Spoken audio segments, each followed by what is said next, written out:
Dans cette vidéo, je vais vous parler de quelques clés que vous devez connaître pour pouvoir transformer une partie de votre maison en micro-crèche à domicile, en petite crèche accueillante. D'accord? Avant de commencer, je me présente. Je m'appelle Rachel Simen. J'aide les personnes qui vivent en Afrique à transformer une partie de leur maison en petite crèche où elles pourront accueillir les enfants des parents qui travaillent. Alors dans cette vidéo, je vais vous parler de quelques clés que vous devez connaître pour pouvoir transformer une partie de votre maison en petite crèche. Déjà, l'aménagement que vous allez faire, la transformation que vous allez faire doit répondre aux besoins de sécurité, de confort et de stimulation des enfants que vous allez garder. C'est-à-dire que vous devez avoir un petit coin lecture avec des livres évidemment, avec des coussins. Ça peut être des petits coussins, ça peut être des grands coussins, mais vous devez avoir ce petit coin lecture qui sera en même temps un petit coin de repos, d'accord? Et vous n'avez pas besoin de beaucoup d'argent pour avoir ces petits coins. Vous pouvez demander à votre couturière du coin de pouvoir vous coudre des coussins. Ces coussins peuvent être ou grands ou petits. Ou alors, si vous n'avez pas de coussin, vous pouvez installer un petit canapé. Mais des petits coussins, ça fait toujours très bien, ça fait toujours très confortable, d'accord? Vous devez avoir aussi une petite table avec une chaise où les enfants pourront jouer.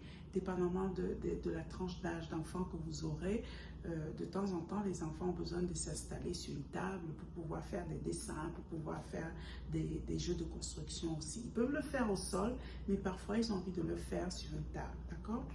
Et vous pouvez avoir aussi, vous devez avoir quelques jouets. Alors ça, c'est indispensable. Maintenant, les jouets, vous n'êtes pas obligé d'avoir des jouets chers. Vous pouvez aller dans des magasins qui vendent des jouets de seconde main. Et justement, en parlant des tables aussi, vous n'êtes pas obligé d'acheter des tables très chères. Vous pouvez récupérer une table de votre maison ou alors vous faire fabriquer par le menuisier du coin une petite table avec une petite chaise. D'accord?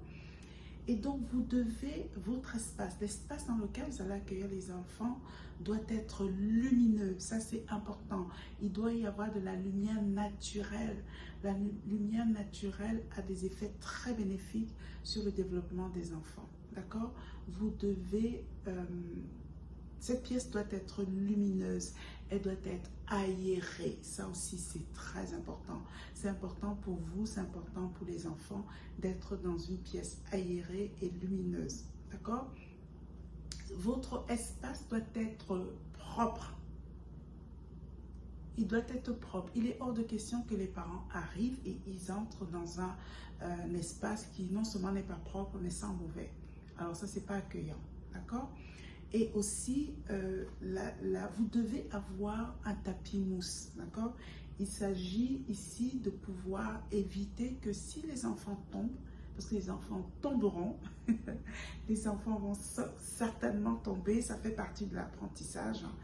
Quelle que soit la tranche d'âge que vous aurez, il s'agit d'amortir les chocs, d'accord? Si un enfant tombe sur la tête, s'il tombe sur son bras, peu importe, avoir des tapis mousse permettent d'amortir les chocs, d'accord? Donc ça, c'est très important.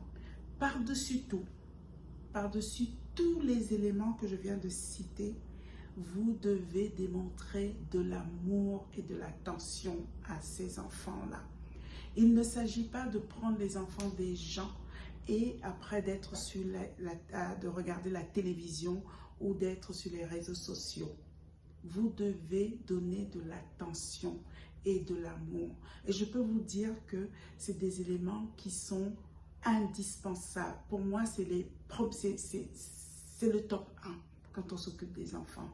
Plus les enfants ont de l'attention et de l'amour, mieux ils se développent, mieux ils apprennent. D'accord? Donc, vous devez vous occuper sérieusement de ces enfants-là. Vous devez... ils doivent avoir votre attention, d'accord? Ils doivent avoir votre attention. Vous ne pouvez pas vous occuper des enfants, prétendre vous occuper des enfants et être devant la télévision ou être sur les médias sociaux, d'accord? Donc, voilà les différentes clés que vous devez avoir ou vous devez connaître pour pouvoir accueillir les enfants chez vous. Ok? Donc voilà, partagez la vidéo et surtout inscrivez-vous à notre formation d'assistante maternelle. Cette formation vous permettra d'approfondir toutes ces différentes clés que nous venons de voir. Ok? Et surtout, n'oubliez pas de vous abonner et de liker la vidéo. Voilà, à très bientôt.